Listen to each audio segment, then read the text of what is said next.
राजू, ये छाछ थोड़ी जानी पहचानी नहीं लग रही। ऐसा लग रहा है हमने ये छाछ पहले कहीं तो पी है। हाँ, सही कह रहे हो, ये तो रामू काका जैसी छाछ है। एकदम ठंडी और शरीर की थकान दूर करने वाली छाछ है ये तो। वाह गुड्डू भैया, तुम्हारी छाछ पीकर तो मजा ही आ गया। कहीं तुमने रामू काका से छाछ बनाना सीख तो नहीं लिया? नहीं भैया, असल में रामू काका मेरे पिताजी थे।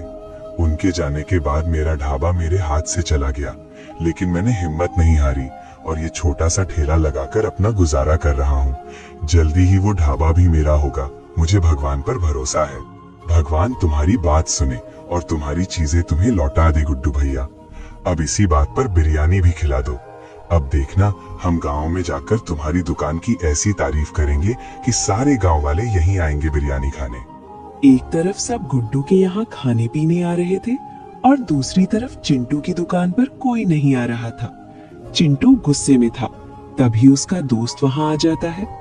अरे चिंटू भैया, तुम तो सही कह रहे थे। तुम तो सच में ढाबे के मालिक बन गए हो यार। लाओ, इसी बात पर एक गिलास छाछ पिला दो, थोड़ी थकान दूर हो जाएगी। बस छाछ? तुम कहो तो तुम्हें बिरयानी भी खिला दूं। तुम्हारे पापा ने तो किस्तों में पैसे दिए हैं ना कि मेरा राजा बेटा आएगा तो उसे सब मुफ्त में खिला देना। चिंटू, 4 पैसे क्या कमा लिए? घमंड आ गया है तुझमें। ऐसे ही घमंड करता रहा ना तो जल्दी ही तेरी दुकान रामू काका का बेटा गुड्डू बंद करवा देगा, जो चौराहे पर छाछ बेच रहा है।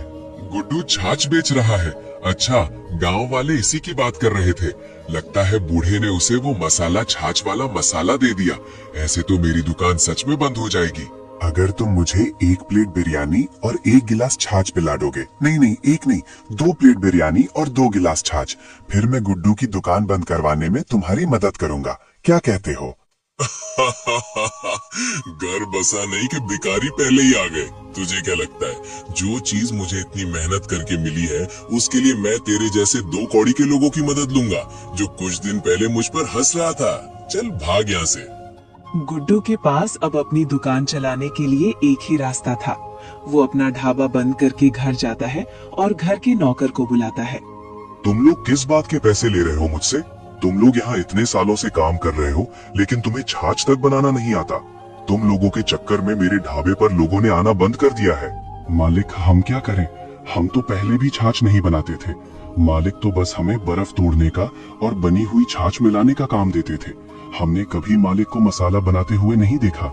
मतलब तुम लोगों से कुछ उम्मीद नहीं है। मुझे लगा था तुम मेरे थोड़े तो काम आओगे, पर लगता है तुम लोग भी कचरा ही हो। मालिक, आप गुड्डू भैया से मसाला मांग लो थोड़ा। मैंने देखा था वो मसाला अपने साथ लेकर जा रहे थे।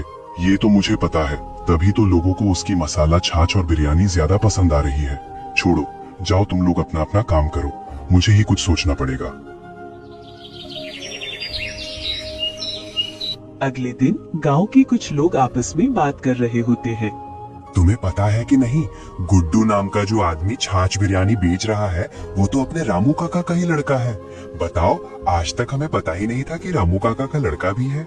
हाँ, जब मैंने रामू काका के नौकर को देखा कि वो ढाबा चला रहा था, तभी मैंने सोचा कि शायद रामू काका का कोई लड़का नहीं है। लेकिन उनका लड़का है, फिर भी वो ढाबा अपने नौकर को कैसे दे सकते हैं? गुड्डू तो कह रहा था कि ये सब किसी की साजिश है, किसी ने चालाकी से सब कुछ गड़बड़ किया है। शायद छोटू ही है जिसने ये सब किया है, पर कोई सबूत नहीं है।